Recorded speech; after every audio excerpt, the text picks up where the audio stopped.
Bonjour, and welcome back, week 12 of Minus You. We are actually just a couple episodes over the halfway point in Minus You, which is absolutely crazy. We are still in the after chapter, which, after this episode, we will have 3 episodes left before we get into the last chapter, which is the future episode. Today's episode is called Need versus Want, which also comes from that last conversation I had with Nicholas.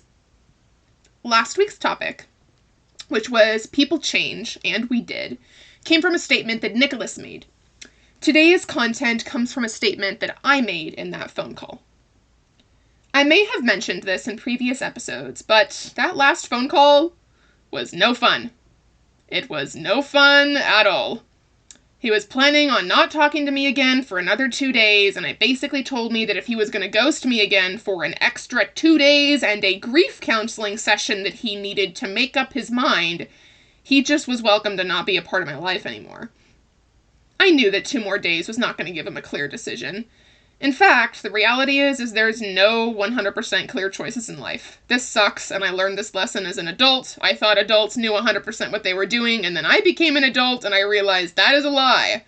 Which I was never told that by adults, that they 100% knew what they were doing. I guess I just assumed it, so that's my fault. I knew that he either wanted me, or he didn't. His hesitancy and back and forth was pretty clear to me that he was just not going to be the man right now that I wanted or needed, and frankly, he may never be. I deserve, and I still do deserve, someone who is sure about me. I said that in the last episode, I'll say it again. Despite difficulties in life, I deserve that. That's a marriage thing, too. You can't, half-ass your marriage on days where it's hard. I mean, you can have difficult days, but in a marriage you can't be like, oh, I'm just going to take a week off from being married to you because there's a hard situation I don't want to deal with. No, that doesn't work. I told him that I was looking for my husband, and of course I wanted it to be him, but he was just not showing me the qualities that I needed, and that, frankly, that matched a godly husband. I told him that I wanted him. I really wanted him. But I did not, and do not need him. Like I said, I did not need him, and I still do not need Nicholas to do the things that I love. He actually laughed at me when I said this to him. I knew that he was gone. My Nicholas was gone. Nicholas wouldn't do that to me. He was just gone. He was already dating other people, sleeping with other people, multiple, in fact. He saw no value in me. Remember, going back to episode 1, I didn't match the value that he wanted to see in his wallet, so it was a waste of his time. I was basically just discarded garbage in his eyes. He had access to all these Florida girls from the Disney college program, a new rotation of college girls every 6 months. And really, the whole frickin' Disney cast, for Pete's sake. Why the hell would he be interested in someone who takes effort when you have money and this high turnover rate of southern tanned women who are under 6 feet tall? That's kind of a joke, but you know what I mean. I'm 6'2", so it's just, I'm memeing around here. But when I said it, I meant it. I did not, and do not, need Nicholas to do the things I love, or to have a successful, prosperous, and amazing life. I told him that. I do not need you to do the things that I love. For a while after this phone call, after it was really all over, it did kind of feel like I was dying. I'm not afraid to say that. Maybe it makes me look weak and stupid, but grief is the price we pay for love. This episode was written on May 31st, which means at that point, on May 31st, I had not spoken to Nicholas in 64 days. 64 days without who was my best friend and the man that I thought was my forever. Those first 30-something days were hell. They were terrible. Sure, I said I didn't need him. And, I didn't. I was still alive, I was still breathing, I was still working and functioning and going out and doing things with my life. But I was struggling. Deeply. The last time that I was physically near Nicholas, we laid in bed for about an hour or so before he left for the cruise with his family that I was supposed to attend. In that hour or so, I cried. Nonstop. I had these horrible shooting pains down my arms, through my chest, in my legs. My body was just reeling in the fact that I would not see him again for a long time, if not forever. I was in shock that this man, my fake forever, was gone. Our 3 years, gone. I still get those pains sometimes when I think about Nicholas. I'm recording this episode in July, actually on Nicholas's birthday in July, and I haven't gotten those pains physically recently, but I still get sad sometimes. But in those first 30 days, I'd have those physical pains like every other night. My deepest sympathies if you are experiencing a loss like that right now. Because I know how it feels emotionally, but I also know how it feels physically. I had no idea that emotional loss like that could physically attack your body. The grief was so heavy. In our 3 years, Nicholas was my safe place. I couldn't travel without him. I would actually have panic attacks. We were constantly near each other. We were basically inseparable. So to lose all of this so fast, with no hope and just this feeling of complete abandonment. Sure, I said I didn't need him, but like I said, some days it felt like, emotionally, like I actually did. I knew in my heart, well, more like in my mind, that I could survive. I had to, in spite of myself, prove myself right. But the shock of people changing so quickly, or that your own truth changing so quickly, that he just suddenly did not care, that he laughed at me like that, the betrayal of my safe place, I had to learn how to be my own safe place. Choosing not to need someone is incredibly hard. I'm sorry. Unfortunately, we don't choose this until it's too late. And we have to lose this other half of our soul, or that we feel like it's the other half of our soul, because we poured our life and our identity into this person. It's a really strange art form and dance that kind of goes between relying on a future partner, whoever that is, but also protecting yourself and your life and your heart and your mind. For those of you who have had a partner leave them, I'm really sorry to say that there isn't a perfect formula to adjust from feeling like you need someone to just wanting them. A way that I learned and lived this episode was teaching myself to see and listen. Yes, it sounds kind of dumb, but let me explain. See the actions. See your actions versus the other person's actions. For example, as silly as this may sound, you can still live, breathe, eat, shower, walk, run, work, exist without this person. Grief is so strong, so seeing basics can really help some days. I know this episode sounds embarrassing and it sounds like, wow, Madelyn, you're such an emotional loser. Frankly, I don't care. I'm explaining this process of grief, and it was incredibly hard for me. But this is something I had to learn to do and to be okay with. I had to be okay with sometimes feeling a little bit silly some days about the things I needed to tell myself. You do not need this person to live. Seeing the other person's actions also helps you recognize the health and the quality of the reality of the relationship, or this quote-unquote safe place that you trust.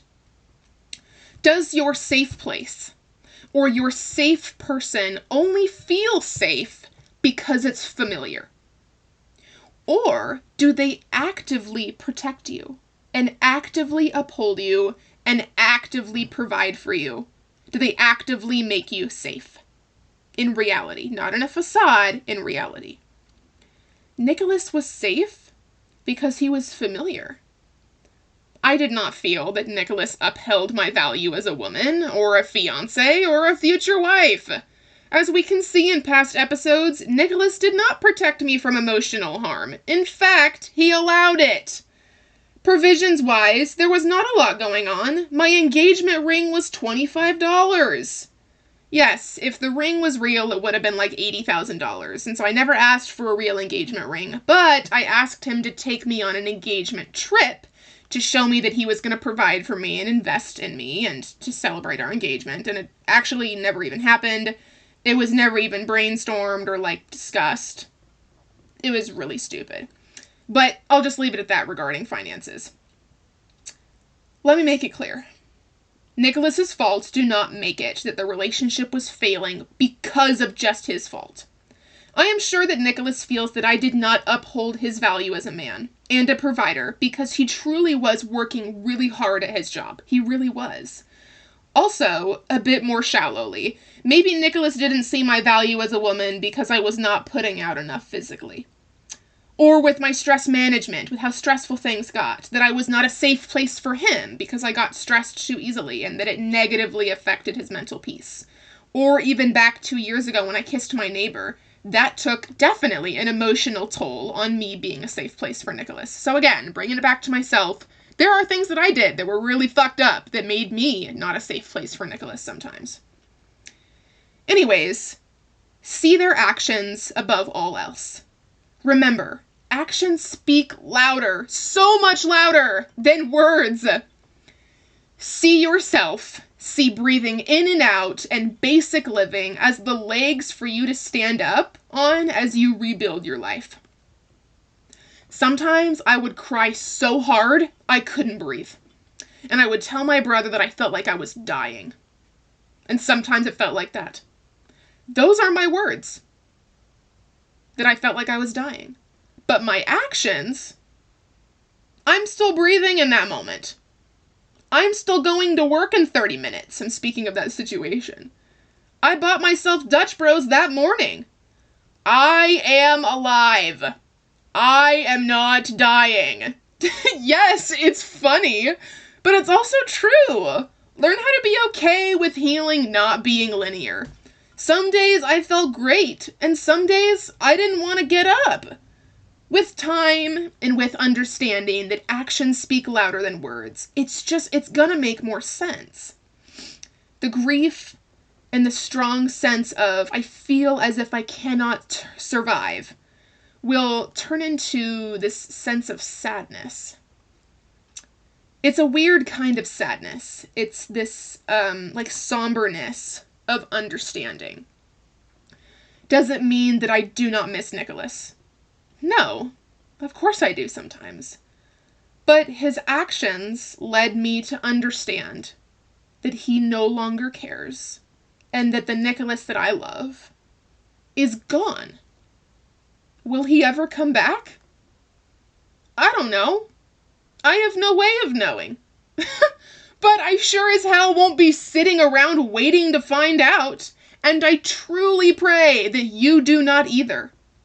I choose to join the living and progress with my life, my love, my effort, and putting those into things that appreciate me. I hope that you use the same mindset with your grief.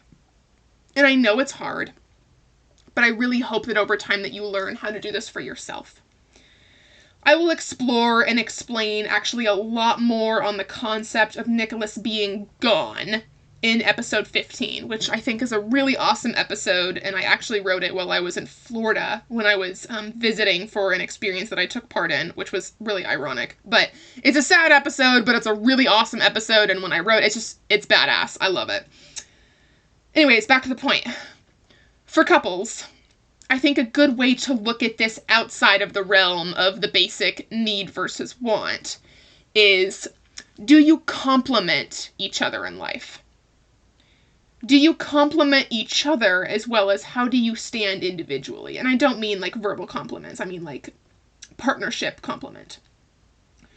I hate to be a Debbie Downer, but we cannot control people, their actions, their choices, and as much as we want to know what the future holds, life can change in an instant, in less than a second.